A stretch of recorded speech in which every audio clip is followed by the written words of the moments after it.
En este vídeo os voy a hablar de las listas enlazadas, a veces llamadas listas encadenadas. Una lista enlazada es una estructura de datos que no es realmente propia de C, no es propia de hecho de ningún lenguaje, es una estructura de datos que no va a permitir guardar datos como una tabla, pero tiene ciertas ventajas e inconvenientes comparado con una tabla, y voy a volver un poco más tarde, pero antes de esto voy a enseñaros cómo se crea en C una lista enlazada. En C, para crear una lista enlazada necesitamos una estructura, por ejemplo, slist. Esto va a representar un eslabón de mi lista enlazada. Veréis que es un eslabón enseguida. Entonces, dentro de mi struct slist, voy a poner un int i y un char c, datos en general, simplemente. Y tiene sobre todo, y eso es lo que hace que sea una lista enlazada, una struct s list.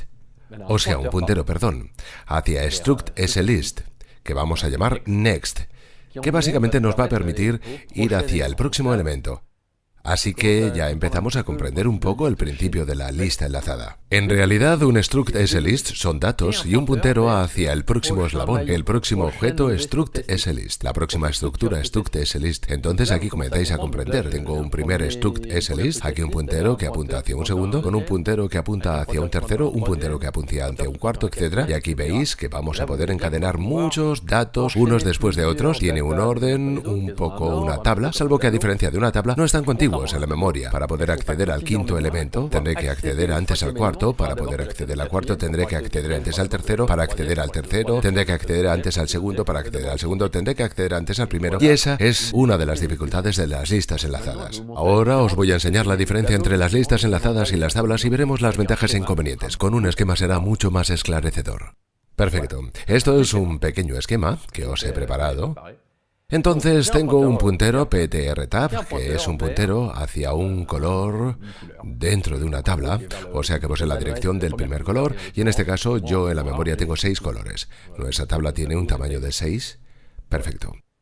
Después tengo ptrlist, un puntero hacia una struct slist que contiene un color y un puntero hacia una struct slist, y ya veremos el principio del eslabón.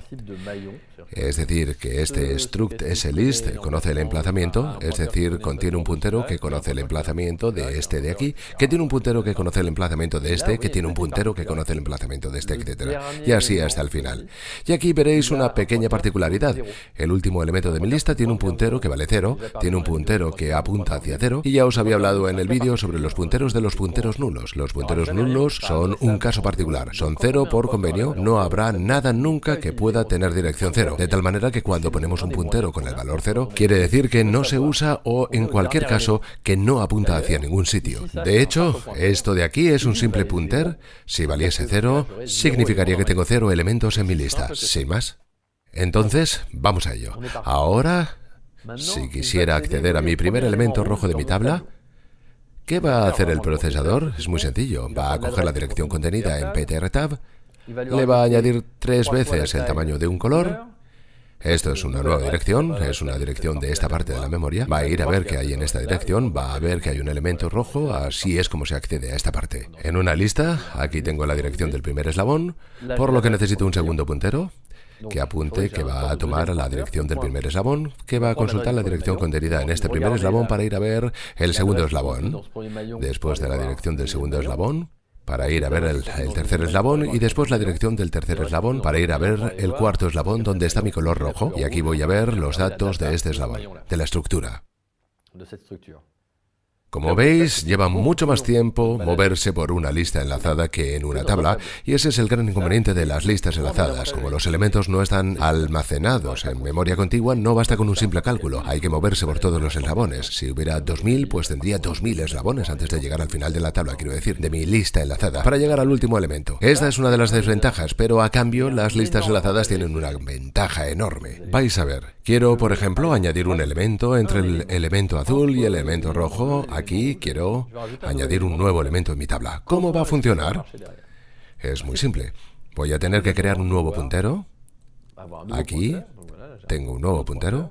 Este puntero de aquí va a ser temporal, va a apuntar hacia una nueva zona de memoria que he reservado. ¿Por qué no puedo hacer más grande esta?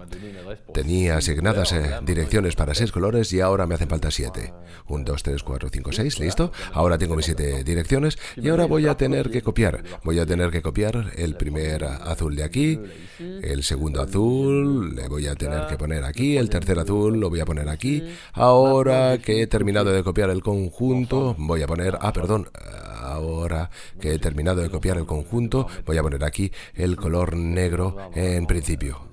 Así, perdón, voy a poner mi color negro y después voy a continuar copiando. Voy a copiar el rojo, otra vez y una vez más. Y ahora que he terminado de hacer todo esto, hay una última operación. Ahora tengo que borrar esta tabla, así que voy a suprimirla. Ya tengo esto libre. Y ahora que lo tengo libre, hace falta que ptrtab, así, hace falta que ptrtab apunte ahora hacia mi nueva tabla. Y borramos esto y esto otro. Este puntero ya no me sirve de nada. Listo. Y ya he terminado. Bueno, ha sido un poco largo. Voy a hacer lo mismo con una lista enlazada. Pues vais a ver que es mucho más sencillo. Aquí basta con crear un nuevo puntero. Que va a apuntar a una dirección cambiante.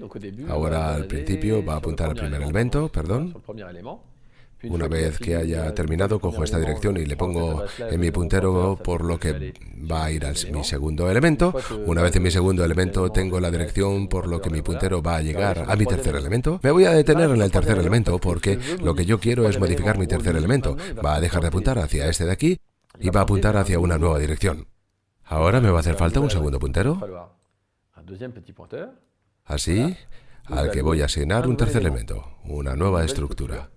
Así. En mi estructura pongo mi color negro, el nuevo elemento que quería, y lo que voy a hacer es guardar el antiguo puntero. En fin, voy a guardar el antiguo puntero poniéndolo aquí, así, y aquí pongo el antiguo puntero. Ahora voy a modificar este de aquí para que apunte al mismo sitio que mi último puntero. Suprimo esto y he terminado.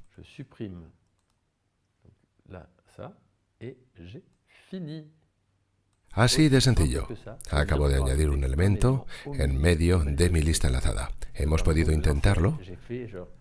He hecho una asignación de memoria, realmente no he hecho copias, solo he copiado la dirección de un puntero en 2 sitios diferentes y eso es todo. Y aquí os habréis dado cuenta de que hemos ganado un tiempo enorme con respecto a la inserción en una tabla. En resumen, la ventaja de una lista enlazada, vamos a poder utilizarla cuando necesitemos añadir elementos por en medio. Cuando hagamos recorridos enteros de la tabla, porque al final recorrer una tabla entera y recorrer entera una lista enlazada es casi equivalente. Sin embargo, si queremos solamente acceder a elementos de manera aleatoria, la lista enlazada os dais cuenta de que no es práctica. Es decir, que sí, voy a querer acceder al tercer elemento y después al sexto y después al segundo. Va a hacer falta que recorra hasta el tercer elemento, después hasta el sexto y después que recorra hasta el segundo. Y aquí una tabla será considerablemente más eficaz. Entonces depende de si tenéis muchas inserciones, muchas supresiones y en este caso una lista enlazada será más eficaz. Si tenéis pocas inserciones y pocas supresiones, pero tenéis mucha lectura y muchas búsquedas aleatorias, probablemente una tabla sea más eficaz. Ahora os tocará elegir entre la lista enlazada y tabla y aquí acabáis de comprender la teoría de las listas enlazadas y cómo funcionan. Acabáis de ver un nuevo tipo de estructuras de datos que os va a permitir hacer muchas más cosas y ganar tiempo y velocidad sobre las tablas.